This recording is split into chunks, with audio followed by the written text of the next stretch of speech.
Hello दोस्तों, आप सभी का दा बुद्धा कोचिंग इंस्टीट्यूट में स्वागत है। जैसा कि आप सभी को पता है कि एक्सीलेंस एंड मॉडल स्कूल के बारे में मैं पढ़ा रहा हूँ, जो 2025-26 के लिए आपको पता। मैंने सब्जेक्ट सिलेबस पहले भी बता चुका हूँ। अभी मैं एमपी यानी मध्य प्रदेश जीके पढ़ा रहा हूँ, ठीक है ना। कम से कम आपके 15 नंबर आते हैं तो 15 नंबर पहले मैं एमपी जीके से कवर करा दूँ। कम से कम आज तीसरी क्लास होने वाली है, ठीक ना। मैं टॉपिक वाइज पढ़ाते जा रहा हूँ आप सभी को बहुत अच्छे तरीके से।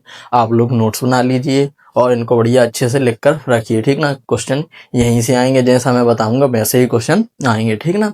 तो आप बस निश्चिंत होकर क्लास को अटेंड कीजिए और अच्छे से पढ़िए। जो भी आपके दोस्त यार भाई बहन जो भी पढ़ रहे हों, जिनको 8 क्लास में एक्सीलेंस और मॉडल स्कूल का एग्जाम देना हो, तो उनके लिए बहुत ही बेनिफिट होगी ये क्लास, ठीक ना। तो आप लोग एक दूसरे के पास शेयर कर दीजिए और स्टेटस भी लगाइए, ठीक ना। तो ज़्यादा से ज़्यादा लोगों की मदद हो सकेगी, ठीक ना।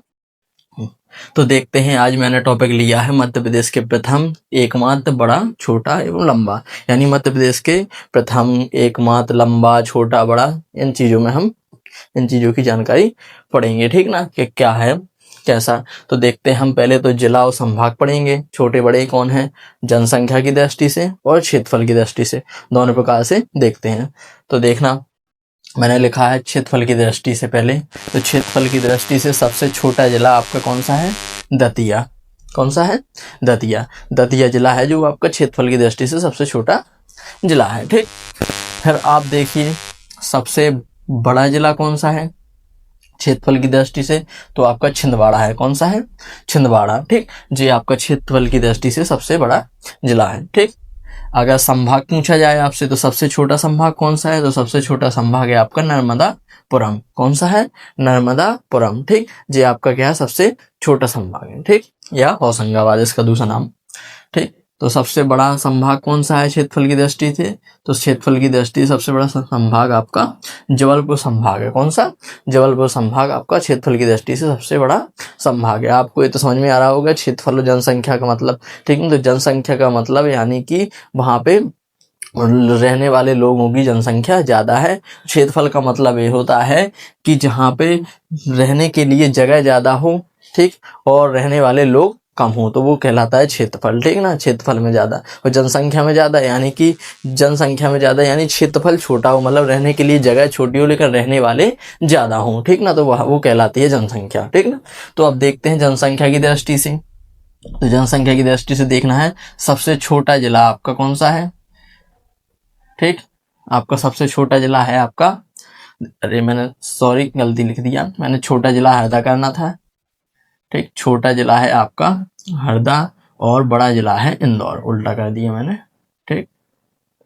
तो देखते हैं सबसे छोटा जिला है आपका जनसंख्या की दृष्टि से हरदा। कौन सा है, हरदा। और सबसे बड़ा जिला आपका जनसंख्या की दृष्टि से कौन सा है, इंदौर। यानी कि इंदौर में जनसंख्या बहुत ज्यादा है, ठीक ना। तो इंदौर आपका क्या होगा, सबसे बड़ा जिला होगा, ठीक।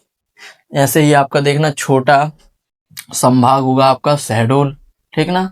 कौन सा, शहडोल। और बड़ा संभाग होगा इंदौर। जब आप यहाँ दिमाग लगाइए कि जब बड़ा संभाग बड़ा है तो फिर जिला तो बड़ा होगा ही, ठीक ना। तो यहाँ इंदौर संभाग भी सबसे बड़ा है और जिला भी सबसे बड़ा है, ठीक ना। तो इंदौर को बहुत अच्छे तरीके से याद रखना है कि वो जिले में भी सबसे पहले नंबर पे है और संभाग में भी, तो दोनों में। और जनसंख्या की दृष्टि से कैसे है, जनसंख्या की दृष्टि से, जनसंख्या की दृष्टि से इंदौर जिले में और संभाग में, दोनों में सबसे बड़ा है। और इंदौर का वैसे भी मैं बता चुका हूँ बहुत बड़ा है। और स्वच्छता सर्वेक्षण में जैसा कि भारत सरकार द्वारा लगातार 5 साल से पहले नंबर पे आया, तो सबसे स्वच्छ शहर भी है भारत देश का, ठीक ना। मध्य प्रदेश का तो कहूंगा ही कहूँ, लेकिन भारत देश का भी सबसे स्वच्छ शहर है जो है वो इंदौर है, ठीक ना।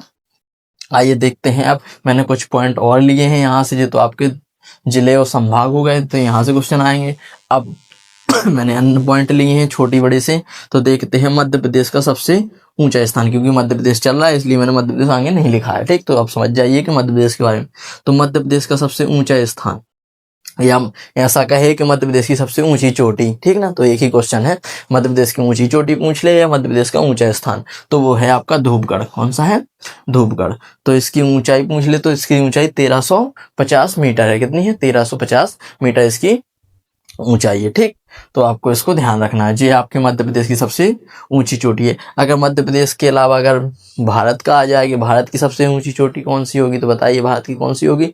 तो भारत की आपकी कंचनजंगा है, ठीक ना। कौन सी है? कंचनजंगा जी आपकी भारत की सबसे ऊंची चोटी है।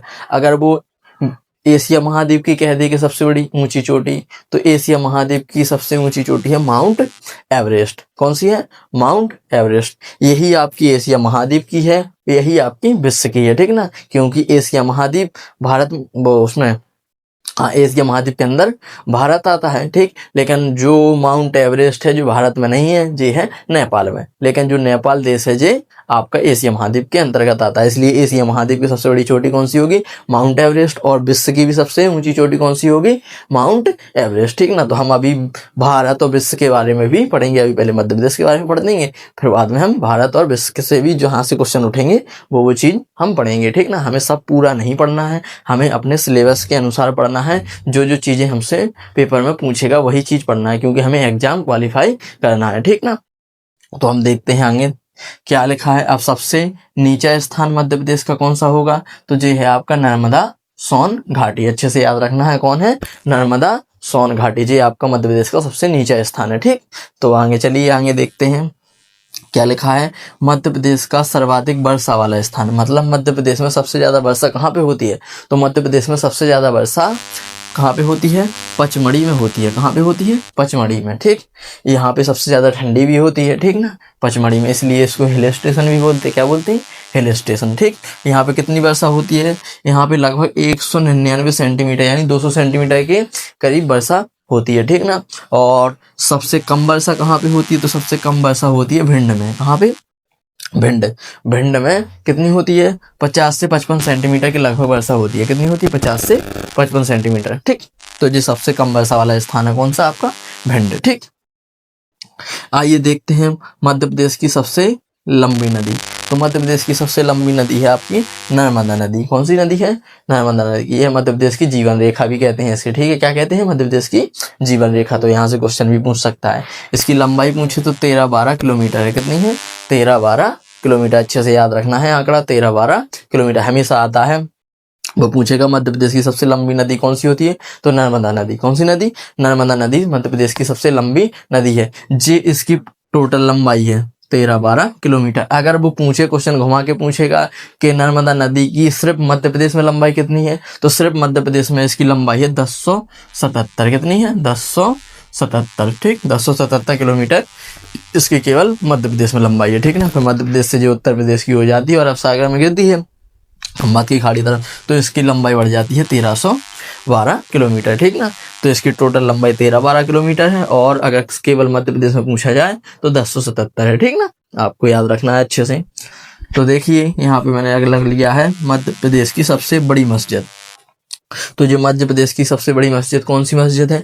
मध्य प्रदेश की सबसे बड़ी मस्जिद है ताज उल मस्जिद, ठीक ना। ये भोपाल में है। कहाँ पर है? जी आपकी भोपाल में है। जी बैठने की व्यवस्था के अनुसार, कैसे बैठने की, यानी नमाज पढ़ने के लिए जो क्षेत्रफल मान सकते हैं बैठने के, यानी क्षेत्रफल। तो क्षेत्रफल में जी आपकी सबसे बड़ी मस्जिद है, ठीक ना।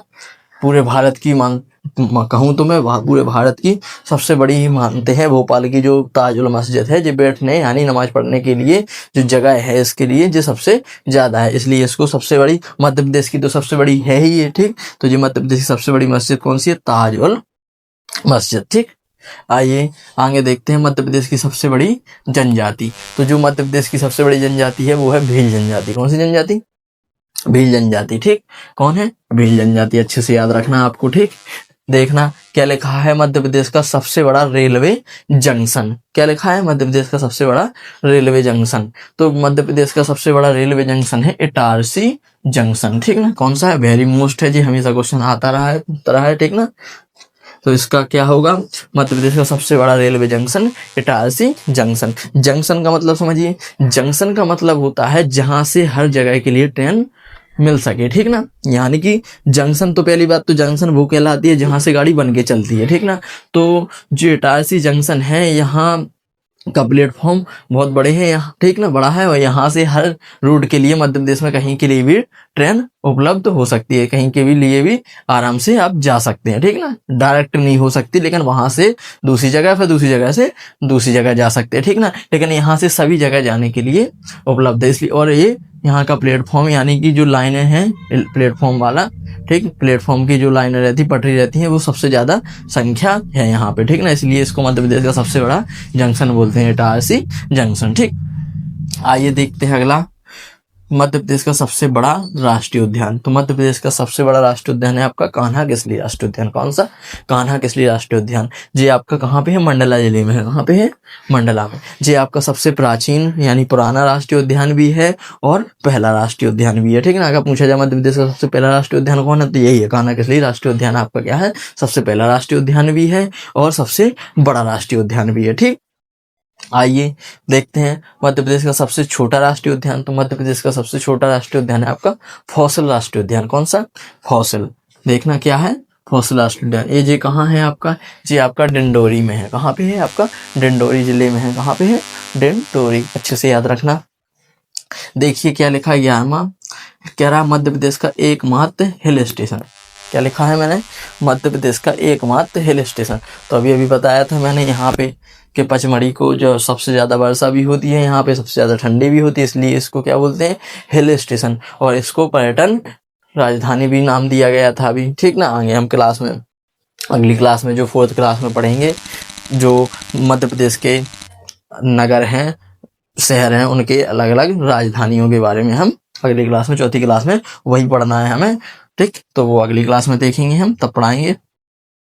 तो हिल स्टेशन कहाँ पे है? पचमढ़ी, ठीक। आगे लिखा है मध्य प्रदेश का एकमात्र जिला जहाँ क्या पाए जाते हैं? हीरे मिलते हैं। क्या मिलते हैं? हीरे। तो जी मध्य प्रदेश का एकमात्र जिला कौन सा है? पन्ना। कौन सा है? पन्ना। तो पन्ना जिले में क्या पाए जाते हैं? हीरे। जो मध्य प्रदेश का एकमात्र जिला है, ठीक। पन्ना जिला, जहाँ पे क्या पाए जाते हैं? हीरे। जो मध्य प्रदेश का है और भारत का भी है, ठीक ना। पूरे भारत देश में सबसे ज्यादा अगर हीरे कहीं पाए जाते हैं तो वो मध्य प्रदेश के पन्ना जिले में पाए जाते हैं। 13 तक हमने पॉइंट पढ़ लिए थे, अब 14वां पॉइंट देखना है, अन्य महत्वपूर्ण फैक्ट में। देखना क्या लिखा है, प्रथम विश्वविद्यालय, यानी कि मध्य प्रदेश का प्रथम विश्वविद्यालय, जो मध्य प्रदेश की प्रथम यूनिवर्सिटी थी वो कौन थी? तो मध्य प्रदेश की पहली यूनिवर्सिटी थी डॉक्टर हरि सिंह गौर यूनिवर्सिटी या विश्वविद्यालय। जी कहाँ पर है? जी आपकी सागर में है, ठीक ना। कहाँ पर है? सागर में है। कब बनी थी? जी 1946 में बनी थी। कब बनी थी? 1946 में, ठीक ना। आइए देखते हैं 15वां क्वेश्चन मैंने लिखा है फैक्ट में, यूनेस्को विश्व धरोहर में शामिल प्रथम स्थल, यानी कि मध्य प्रदेश के जो स्थल हैं, वो मध्य प्रदेश के जो स्थल हैं आपके, वो यूनेस्को में सबसे पहले किन स्थलों को लिया गया था? यानी यूनेस्को यानी विश्व धरोहर में, ठीक ना। विश्व धरोहर में कब शामिल किया गया और किसको सबसे पहले लिया गया? तो सबसे पहले खजुराहो को लिया गया था। किसको लिया गया था? जो खजुराहो को लिया गया था। खजुराहो के जो मंदिर हैं आपके, ठीक, तो इसको विश्व धरोहर में शामिल किया गया था। कब? 1986 में। कब किया गया था? 1986 में। इसके बाद आपका दूसरा है सांची, ठीक ना। तो सांची को मुझे डेट याद नहीं आ रही है कितनी है इसकी, तो 1900 के 89 के करीब है शायद, ठीक ना, लेकिन मुझे क्लियर नहीं है इसकी, तो मैंने इसको लिखा नहीं, ठीक ना। मुझे डाउट लगता था इसमें, तो मैंने लिखा नहीं, ठीक। आगे देखिए, तो तीसरा है आपका भीमबेटका की गुफाएं, तो इसकी है 2003। कितना है इसका सही डेट? 2003। इसको 2003 में शामिल किया गया था। जो तीन, अगर इन तीनों में सबसे पहले कौन किया है, तो सबसे पहले खजुराहो है, ठीक ना। तो आपको खजुराहो को याद रखना है, 1986 में किया गया शामिल, ठीक। अब देखिए चंदेरी साड़ियों के लिए प्रसिद्ध है। कौन सा शहर चंदेरी साड़ियों के लिए प्रसिद्ध है? तो ये आपका अशोकनगर। कौन सा? अशोकनगर। अशोकनगर को याद रखना है आपको। अशोकनगर चंदेरी साड़ियों के लिए प्रसिद्ध है। आप क्वेश्चन पूछा जाता है मध्य प्रदेश का एकमात्र बैंक नोट प्रेस, ठीक ना।